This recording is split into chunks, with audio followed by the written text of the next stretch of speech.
आइए अब जानते हैं भारत के उत्थान और पतन के 84 जन्मों की अद्भुत कहानी।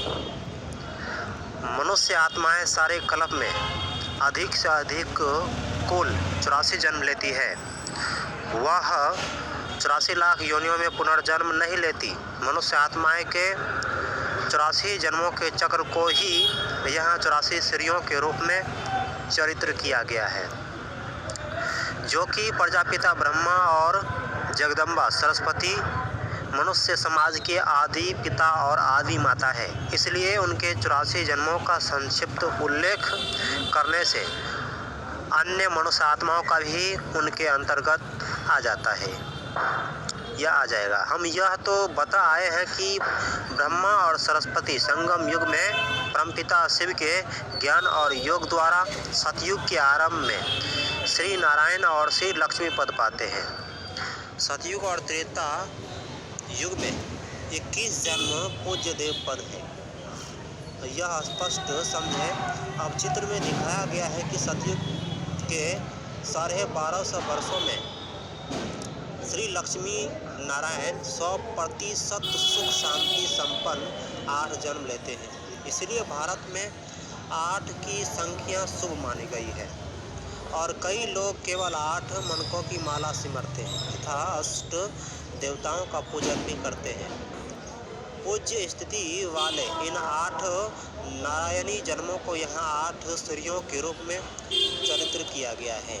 फिर त्रेता युग के 1250 वर्षों में वे 14 कला संपूर्ण सीता और रामचंद्र के वंश में पूज्य राजा रानी अथवा उच्च प्रजा के रूप में कुल 12 जन्म लेते हैं।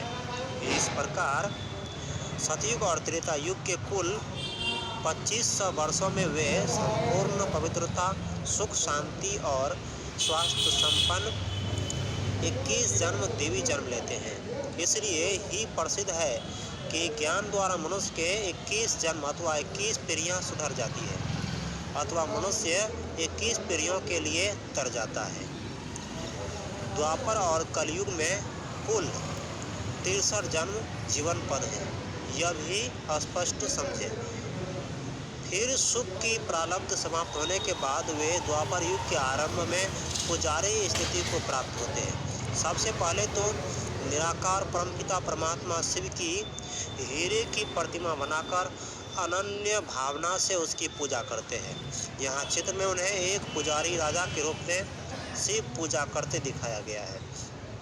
धीरे धीरे वे सूक्ष्म देवताओं अर्थात विष्णु तथा शंकर की भी पूजा शुरू कर देते हैं और बाद में अज्ञानता तथा आत्मविस्मृति के कारण वे अपने ही पहले वाले श्री नारायण तथा श्री लक्ष्मी रूप की पूजा शुरू कर देते हैं।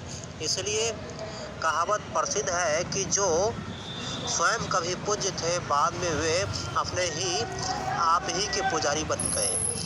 श्री लक्ष्मी और श्री नारायण की आत्माओं ने द्वापर युग के 1250 वर्षों में ऐसी पुजारी स्थिति में भिन्न भिन्न नाम रूप से वैश्य वंशी भक्त शिरोमणि राजा रानी अथवा सुखी प्रजा के रूप में कुल 21 जन्म लिए।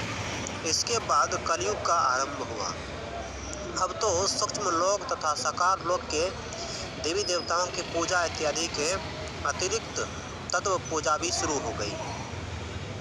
इस प्रकार भक्ति भी व्यभिचारी हो गई। यह अवस्था सृष्टि की तम प्रधान अथवा शूद्र अवस्था थी। इस काल में काम, क्रोध, लोभ, मोह और अहंकार उग्र रूप धारण करते गए। कलयुग के अंत में उन्होंने तथा उनके वंश के दूसरे लोगों ने कुल 42 जन्म लिए। उपर्युक्त से स्पष्ट है कि कुल 5000 वर्षों में उनकी आत्मा पूज्य और पुजारी अवस्था में कुल 84 जन्म लेती है। अब वह पुजारी कहते हैं देखो कि वह पुरानी पति दुनिया में 83 जन्म ले चुकी है। अब उनके अंतिम अर्थात 84वें जन्म की वानप्रस्थ अवस्था में परमपिता परमात्मा शिव ने उनका नाम प्रजापिता ब्रह्मा तथा उनकी मुख वंशावली कन्या का नाम जगदम्बा सरस्वती रखा है।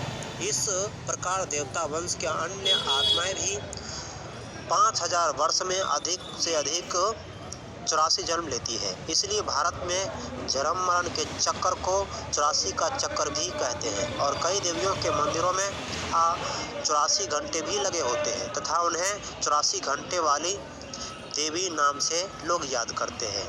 धन्यवाद।